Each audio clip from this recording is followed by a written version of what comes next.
اس لیے آج کل کی میری مائیں اور بہنیں وہ برا نہ مانے، میں ان کا چھوٹا بھائی، ان کا خادم، اور اگر عمر میں چھوٹی ہے تو ان کا بڑا بھائی۔ اللہ اکبر، بال اللہ نے بڑے دیے تو بالوں کی نمائش کرتی ہے، ولیمے میں چلی تو بال کھول کر کے چلی، دوپٹوں کو مفلر بنا لیا، اور صرف کیا سننے کے لیے تاکہ کوئی میری سہیلی کہہ دے ارے تیرے بال کتنے بڑے ہیں، تیرے بال کتنے خوبصورت ہیں، تو فلاں ہیروئن کی طرح لگ رہی ہے۔ صرف یہ دو جھوٹے جملے سننے کے لیے وہ اپنے بالوں کی نمائش کرتی ہے، وہ اپنے گلے میں دوپٹے کو مفلر کی طرح لٹکاتی ہے، اور کبھی کبھی اتنے باریک اور پتلے لباس پہنتی ہے کہ پتلے اور باریک لباس پر اس کا جسم نظر آتا ہے، جسم کی حسن کی وہ جھلکیاں نظر آتی ہے۔ اللہ اللہ، اور اتنا تنگ اور چست پہنتی ہے کہ ان کے جسم کا نشیب و فراز نظر آتا ہے۔ ایسی عورتوں کے لیے اللہ کے رسول نے آج سے 1450 سال پہلے فرمایا تھا کہ ایسی عورتیں کپڑا پہن کر بھی ننگی رہنے والی عورتیں ہیں، اور ان عورتوں کو قیامت کے دن جہنم کی آگ کی کھڑکی سے الٹا لٹکایا جائے گا۔ دو جھوٹے جملوں کو سننے کے لیے جہنم کا عذاب مول لینے والی میری بہن، تو مردوں سے بھی زیادہ کمزور ہے میری بہن۔ اگر تجھے کوئی ڈانٹ دے تو تیرے آنسو نکل پڑتے میری بہن۔ جب تو اپنے بھائی، باپ، شوہر اور کسی کی ڈانٹ نہیں سن پاتی میری بہن، تو جب تجھے اللہ کی جہنم میں اوندے منہ لٹکایا جائے گا، ان لمبے بالوں سے تجھے جہنم کی کھوٹی پر لٹکایا جائے گا، اس وقت تیرا کیا بنے گا؟ یہ مت سمجھنا کہ میں آپ کو ڈرانے کے لیے ایسی ہوائی فائرنگ کر رہا ہوں۔ اٹھا کر دیکھو ابن جوزی کو انہوں نے لکھا، حدیث لکھا، اٹھا کر دیکھو امام غزالی کو انہوں نے حدیث لکھا۔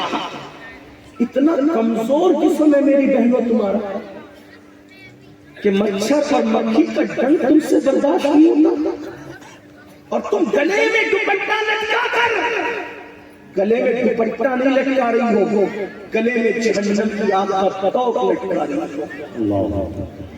مت لے جاؤ جہنم کی طرف اپنے آپ کو، تم تو وہ ہو، تم کبھی رابعہ بصری کی صورت میں دیکھی گئی، تم کبھی نفیسہ مصری کی صورت میں دیکھی گئی۔ لوگ کہتے ہیں عورتیں ایسی، عورتیں ویسی۔ میں نے کہا نہ میرا مذہب اجازت دیتا عورتوں کی برائی کرنے کی، نہ میرا مذہب اجازت دیتا ہے، کیونکہ میرے مذہب میں عورت جو کسی کے ساتھ بھاگ جائے وہ عورت نہیں، جس کو کوئی اٹھا کر لے کر کے چلا جائے اور چھپا کر کے کسی جزیرے میں رکھ دے، میرے مذہب میں وہ عورت نہیں۔ میرے مذہب میں عورت سیدہ فاطمہ جس کے دوپٹے کو کبھی چاند و سورج نے نہیں دیکھا۔ میرے امام کہتے ہیں جس کا آنچل نہ دیکھا مہو مہر نے، جس کا آنچل نہ دیکھا مہو مہر نے، اس ردائے نزاہت پہ لاکھوں سلام۔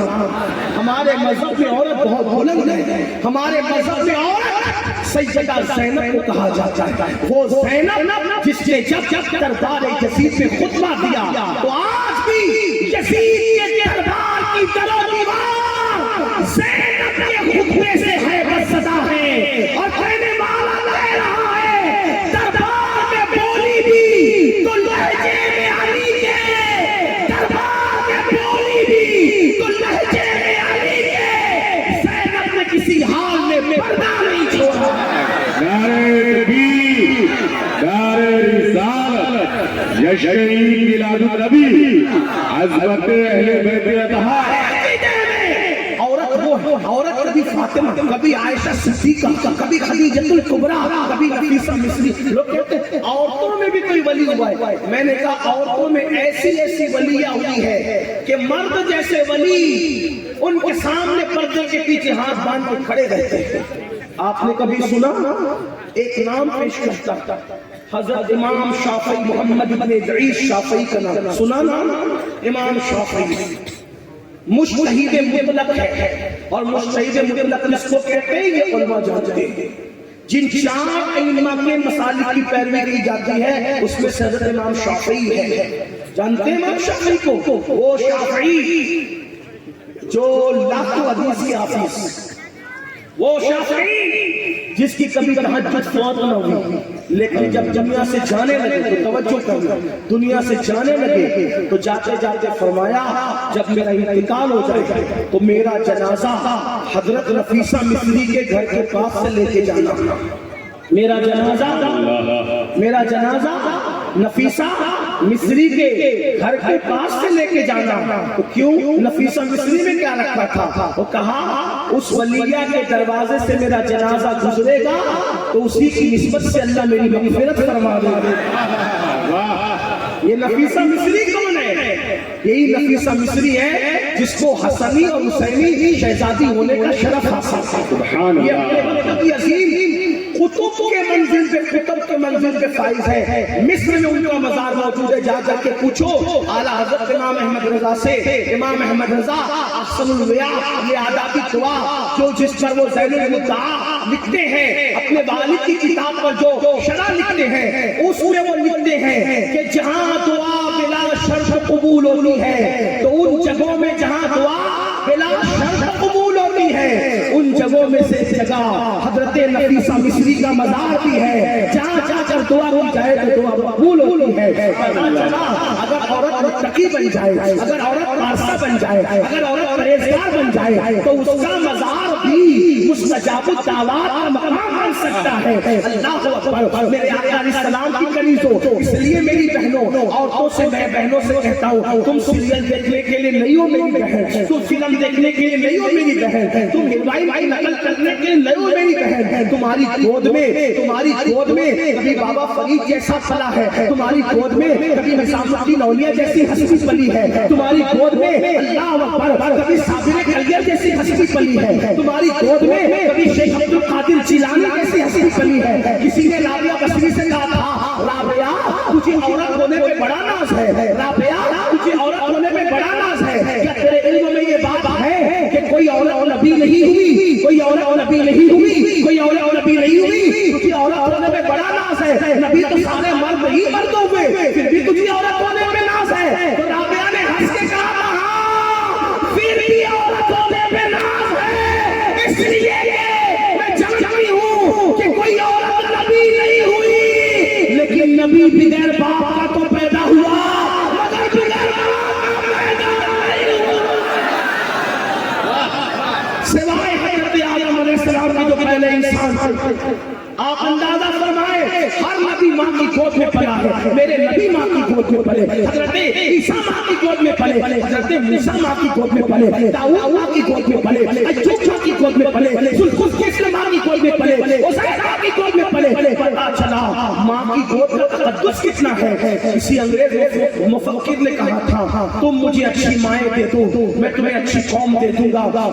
یہ اصلاح معاشرے کی جلسے کی ضرورت نہ پڑتی میری بہن، اگر تمہاری گود میں تقدس ہو جائے، اگر تمہاری گود میں پرہیزگاری آ جائے۔ لوگ ماں کی گود اسی لیے بگاڑنا چاہتے ہیں کہ جب گود بگڑے گی تو پھر اچھی قوم پیدا نہیں ہوگی۔ مقرر کی بولتے بولتے آواز نہ بیٹھے بلکہ بیچارہ بولتے بولتے مر بھی جائے، قوم سدھرنا نہیں ہے جب تک ماں کی گود نہیں سدھرنا ہے۔ کسی شاعر نے کہا تھا آج بھی ہو سکتا ہے عیسیٰ سا بیٹا پیدا، لیکن میں اسے ترمیم کے ساتھ کہتا ہوں عیسیٰ سا بیٹا آج بھی پیدا نہیں ہو سکتا، لیکن ترمیم کرتے میں کہتا ہوں آج بھی ہو سکتا ہے عیسیٰ کا پرورو پیدا، آج بھی ہو سکتا ہے عیسیٰ کا پرورو پیدا۔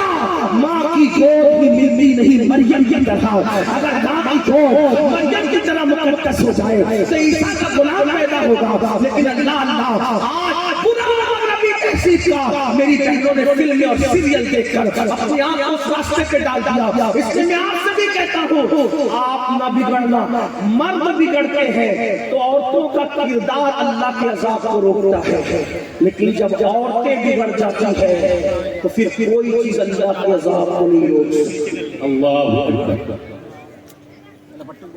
آج کھاتی گیم کھیل رہی ہے، افسوس توبہ کبھی نہیں سنا تھا۔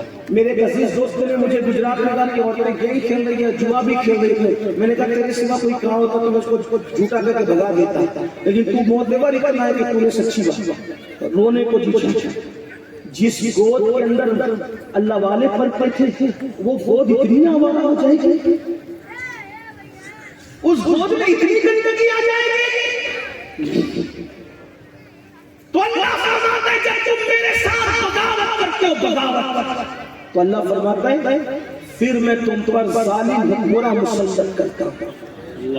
اللہ کہتا ہے میں مسلط کرتا ہوں، اور ہمارا عقیدہ ہے خیر ہی و شر ہی من اللہ تعالی، ہمارا عقیدہ ہے اللہ فرماتا ہے ظالم حکمرانوں کو میں مسلط کرتا ہوں، اور پھر کیا کہتا ہے؟ فرماتا ہے پھر ان ظالموں کے دل میں تمہارے لیے نفرت پیدا کرتا ہے، ان ظالموں کے دل میں تمہارے لیے نفرت پیدا کرتا ہوں، پھر وہ تمہیں کاٹتے ہیں، مارتے ہیں، تکلیف پہنچاتے ہیں، اذیت پہنچاتے ہیں، اور تم ان کے آگے گڑ گڑاتے ہو۔ اللہ فرماتا ہے گڑ گڑاتے ہو نا پوری دنیا میں سب ہاتھ جوڑ کے کسی نہ کسی کے آگے کھڑے۔ اللہ فرما رہا ہے مجھ سے بغاوت کرنا تو تم میرے بندے ہو تو وہ بھی میرے بندے، اگرچہ میں ان کو پسند نہیں کرتا لیکن بندے تو وہ بھی میرے۔ لوگ کہیں گے ایسا ہے، میں نے کہا جب ہلاکو اور چنگیز خان کا لشکر مسلمانوں کو کاٹنے کے لیے بڑھا تو چند اولیاء اللہ مسلمانوں کے لشکر میں شامل ہو کر آئے کہ چلو ہلاکو اور چنگیز خان جیسے کافروں سے لڑیں گے۔ جب وہ گئے تو وہ واپس آگے کا لڑنا نہیں، کوئی ان سے جیت نہیں سکے گا۔ تو ولیوں سے کسی نے پوچھا کیوں نہیں جیت سکے گا؟ کہا ہم نے اللہ والوں کی روحیں، رجال الغیب کی روحیں ان کافروں کے سر پہ دیکھی اور وہ کہہ رہے تھے اے کافروں ان فاسقوں کو ختم کر کر۔ تو جب رجال الغیب کی روحیں ان کے سر پر کہہ رہی ہے، کافروں سے کہہ رہی ہے، کیونکہ اللہ پاک جب کسی کے دل میں نفرت ڈال دی، آپ کہیں گے وہ تو محبت کرتا ہے 70 ماہوں سے زیادہ۔ میں نے کہا میں تو 70 ماہوں میں بھی نہیں رکتا، میں تو کہتا ہوں کروڑوں ماہوں سے زیادہ پیار کرتا ہے۔ جب اس کے علم کی کوئی امتحان نہیں، اس کی ذات کی کوئی امتحان نہیں، اس کی شان کی کوئی امتحان نہیں، تو اس کی محبت کو میں محدود کیسے کروں؟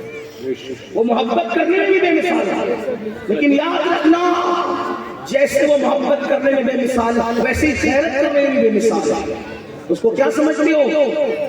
کیا سمجھتے ہو؟ اگر وہ معصوم کو ایک لغزش پیغمبرانہ پر جنت کے باہر کر سکتا ہے اور 300 سال تک معصوم روتا رہے جواب بھی نہ دے، یہ شان غیرت ہے۔ اور ہم سمجھتے ہیں زنا کرتے رہیں گے پھر بھی اللہ نے پالے گا، شراب کی اڈوں کو آباد کرتے رہیں گے پھر بھی اللہ نے پالے گا، اس کی محبتیں پھر بھی ہمارے ساتھ رہے گی۔ وہ رحمت والا ہے تو وہ غیرت والا ہے۔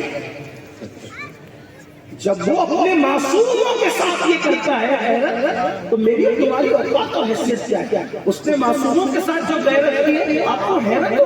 حضرت داؤد سے ایک لغزش پیغمبرانہ ہوئی، اتنا روئے کہ آنسو جا گرتے اتنا گھاس پیدا ہو گئی، روتے روتے کہتے مولا دیکھ تو صحیح میں اتنا رویا کہ گھاس پیدا ہو گئی۔ جواب آتا ہے کہ تجھے اپنا رونا تو یاد ہے، تجھے اپنا عمل یاد نہیں۔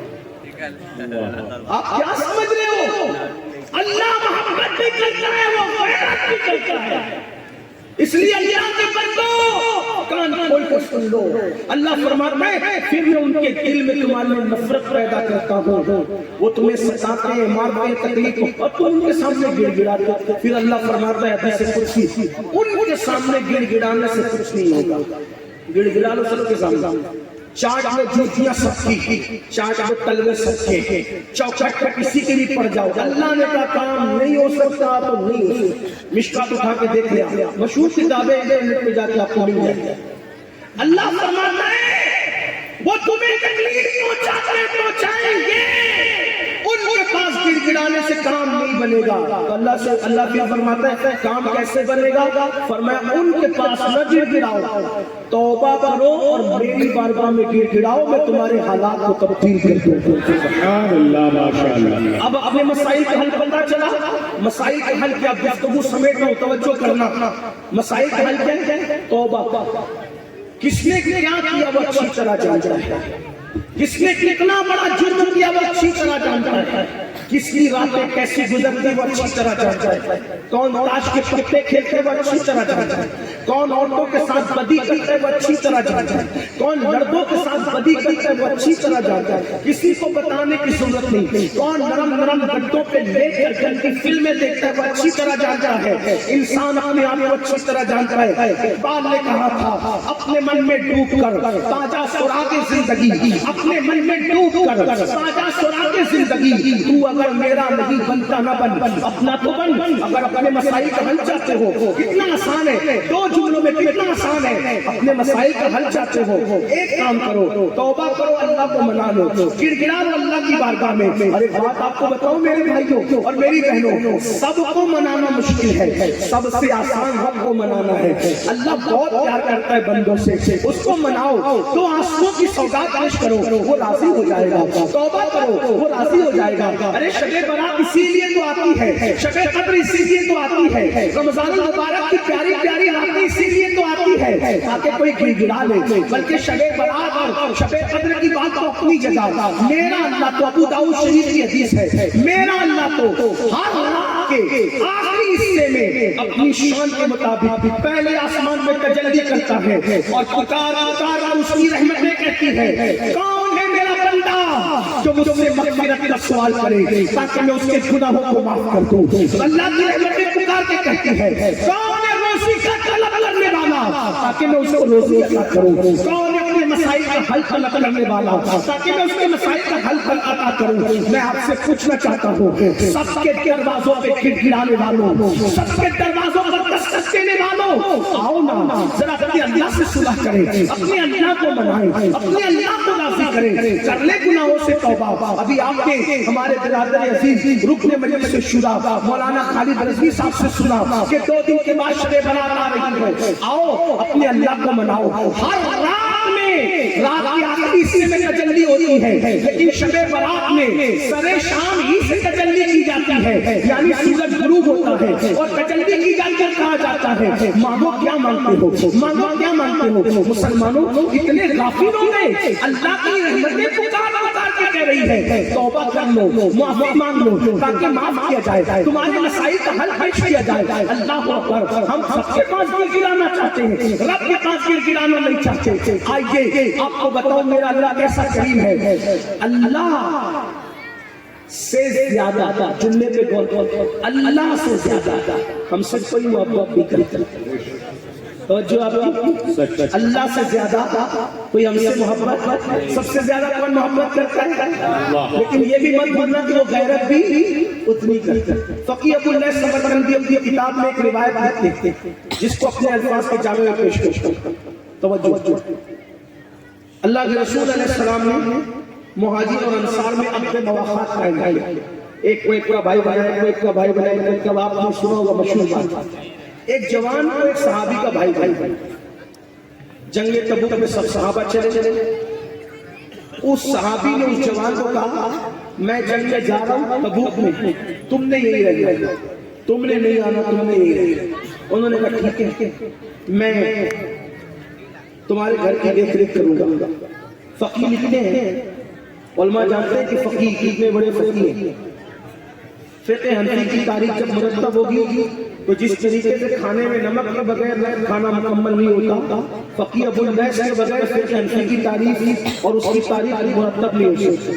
اتنے بڑے فقیر فقیر لکھتے ہیں کہ اس جوان نے کہا میں تمہارے گھر کی دیکھ ریکھ کروں گا۔ وہ جنگ تبوک میں چلے گئے۔ اب دھیان سے سننا، رسول اللہ کی غیرت، صحابہ کی غیرت، اللہ کی رحمت، دھیان سے سننا۔ اپنے مسائل کرنا اپنے پاس بڑی معذرت کے ساتھ، تعویذات کے نقوش اپنے مسائل کرنا، جب تک گناہ نہیں چھوڑو گے ورد و وظائف لوح قرآنی کا دیکھنا اپنے مسائل کرنا، یہ یاد صرف جلسوں میں آنا رونا دھونا بھی مسائل کا حل نہیں ہے جب تک گناہ نہ چھوڑو۔ دیکھو پہلے گناہ چھوڑنا، اللہ کی طرف جانا ہے تو پہلے گناہ سے ہجرت کرنی ہے۔ مثال کے طور پہ یہاں بیٹھے اور گھر جانا ہے تو یہ جگہ چھوڑنی پڑے گی کہ نہیں؟ بولو بھائی، کوئی سوچے کہ میں یہاں بھی بیٹھوں وہاں بھی چلا جاؤں، یہ ممکن نہیں۔ تو کہیں جانا ہے تو کسی کو چھوڑنا تو پڑے گا۔ گھر چھوڑ کے جلسے میں آئے تو اسی طرح جلسہ چھوڑ کے کہیں تو جانا پڑے گا۔ تو اگر اللہ کی طرف جانا ہے تو گناہ تو چھوڑنا پڑے۔ یہ کیسے ہو سکتا ہے کہ کوئی گنہگار بھی رہے اللہ والا بھی رہے؟ ایسا نہیں ہو سکتا۔ نہیں ہو سکتا. گندی فلمیں بھی رات کو دیکھو اور صبح اٹھ کے اللہ والے بھی بنو، یہ نہیں ہے. رند کے رند رہے ہاتھ سے جنت میں، یہ نہیں ہو سکتا. آدھا پیتر آدھا بٹیر نہیں ہو سکتا میرے بھائی. جب تک گناہگار رہو گے شیطان کے ہاتھ کی کٹکٹی بن کے رہو گے.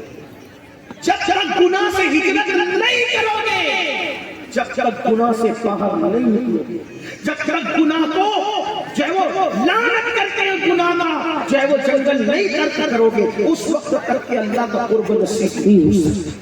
بلکہ اعلان اللہ کی طرف سے ہے وَالْعَاقِبَةُ لِلْمُتَّقِينَ، آخرت تو صرف اللہ سے ڈرنے والوں کے لیے، پرہیزگاروں کے لیے. آخرت میں گنہگاروں کا بھی کوئی ٹھکانہ نہیں ہے. میں مایوس کرنے نہیں آیا. قرآن کہتا ہے سلام قولا من رب رحیم، اللہ سلام کرے گا اپنے بندوں کو، سلامتی میرے بندوں پر، لیکن سب پر نہیں کرے گا. یہ بھی کہہ دیا گیا وَامْتَازُوا الْيَوْمَ أَيُّهَا الْمُجْرِمُونَ، مجرموں کو گنہگاروں کو پاپیوں کو الگ کر دیا جائے. وہاں بھی چھٹائی ہوگی، وہاں بھی چھاٹ دیا جائے گا.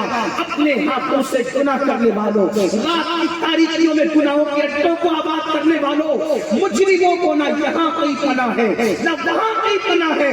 اور اگر کسی کے دماغ میں کوئی خط ہو کہ میں پاپی مجرم رہوں گا، غوث پاک بنا دیں گے، غریب نواز بنا دیں گے، اور اعلیٰ حضرت بنا دیں گے، مفتی اعظم بنا دیں گے. پاپی ہونے کے بعد بھی اللہ کے احکام کو پیٹ کے پیچھے ڈالنے کے بعد بھی، اسی لیے تو میں فقی کی حدیث پڑھ رہا ہوں، فقی کی لکھی ہوئی حدیث پڑھ رہا ہوں، تاکہ پتہ چلے جس سے اللہ ناراض اس کو کون بنا دیتا ہے. ذرا توجہ کرنا. اللہ اکبر. حضرت تشریف استقبال کریں. نعرہ تکبیر، نعرہ رسالت. آپ کا تشریف رکھیں، آپ اس وقت بیٹھ جائیں. نعرہ رسالت، جشن میلاد النبی، جشن میلاد النبی، جشن میلاد النبی. بس لگے اللہ اکبر. یا رسول اللہ، یا رسول اللہ. زندہ باد، زندہ باد، زندہ باد، زندہ باد. اللہ اکبر. یا رسول اللہ. آپ سب بیٹھ جائیں، ایک بار بلند آواز سے درود شریف پڑھ لیں. اللہم صلی علی سیدنا مولانا محمد معدن الجود والکرم والہ الکرام وابنہ الکریم وامتہ الکریمہ یا اکرم الاکرمین وبارک وسلم. صلاۃ و سلام علیک یا جد الحسن والحسین. ہماری جماعت کی وہ عظیم شخصیت، عظیم خطیب جس کی خطابت میں عشق رسول کے حوالے سے انگریزوں کی زمین پر بھی انقلاب پیدا کیا ہے، وہ ہستی تشریف لا چکے ہیں. میں نے پہلے ہی کہا تھا کہ حضرت تشریف لائیں گے میرا بیان مکمل ہوگا، اور حضرت تشریف لائیں میرا بیان مکمل ہو گیا. میں آپ سے گزارش کرتا ہوں وہ شخصیت جس کی تربیت میں آ کر ہم لوگوں نے بھی ٹوٹا پھوٹا آپ کی خدمت کرنی سیکھی ہے، وہ ہستی آپ کے درمیان، وہ مرد کلندر آپ کے درمیان ہے. الحمدللہ آپ تشریف رکھیں، حضرت کو سننے کے بعد تشریف لے جائیں. وقت زیادہ ہوا ہے، میں اپنی گفتگو کو اسی میں مکمل کرتا ہوں. اللہ پاک سے دعا کرتا ہوں اللہ پاک دوران گفتگو کوئی غلطی ہو گئی ہو تو دعا فرمائیں. استغفر اللہ ربی ان ربی لغفور رحیم. اور ہم سب کو عمل کی توفیق عطا فرمائیں. اللہ کی بارگاہ میں ہم سب کو گر گرانے کی اور اپنے مسائل کو حل کے لیے عرضی کرنے کی توفیق عطا فرمائیں. گناہوں سے ہجرت کرنے کی توفیق عطا فرمائیں. اللہ رب العزت ہم سب کے لیے نیکیوں کے دروازے کھول دے، ہم سب کو اپنی قلب کی دولت عطا فرما دے، اپنی معرفت کی دولت عطا فرما دے. امید ہے کہ آپ بہت خوبصورت انداز میں سننے والے لوگ ہیں. آپ تشریف نہ لے جائیں گے بلکہ آپ بیٹھیں گے، اور انشاءاللہ تبارک و تعالیٰ چونکہ حضرت بہترین عالم ہے، عالم گر ہے، اور ماشاءاللہ درجنوں مدارس حضرت کی سرپرستی میں چلتے ہیں اور درجنوں اسکول حضرت کی سرپرستی میں چلتے ہیں. ماشاءاللہ یہ سلسلے عالیہ قادریہ برکاتیہ کے شیخ طریقت بھی ہیں. آپ میں کے بہت سارے لوگ جو ہیں وہ مرید ہونے کے لیے خواہش مند ہیں. کچھ احباب مجھ سے کہہ رہے تھے کہ اصرار کر رہے تھے کہ آپ ہمیں مرید کریں، تو میں نے ان کو یہی مشورہ دیا کہ جن کی صحبت میں بیٹھ کر ہم فیض لیتے ہیں آپ ان سے مرید ہو جائیں تو زیادہ فیض ملے گا، اور ان کی برکتیں ان کے ذریعے سے قادری سلسلے میں داخل ہوں گے تو اور برکتیں نصیب ہوگی انشاءاللہ. تو میری آپ لوگوں سے گزارش ہے کہ بہت اچھا سن رہے آپ بیٹھ جائیں، اور اگر ناظم صاحب برا نہ مانے تو میں اسی خوبصورت سے ماحول میں، جبکہ بہت اچھا ماحول ہے، سب ماشاءاللہ سن رہے ہیں، تو 4 مصرے دعائیہ پیش کر کے حضرت کی بارگاہ میں ادب سے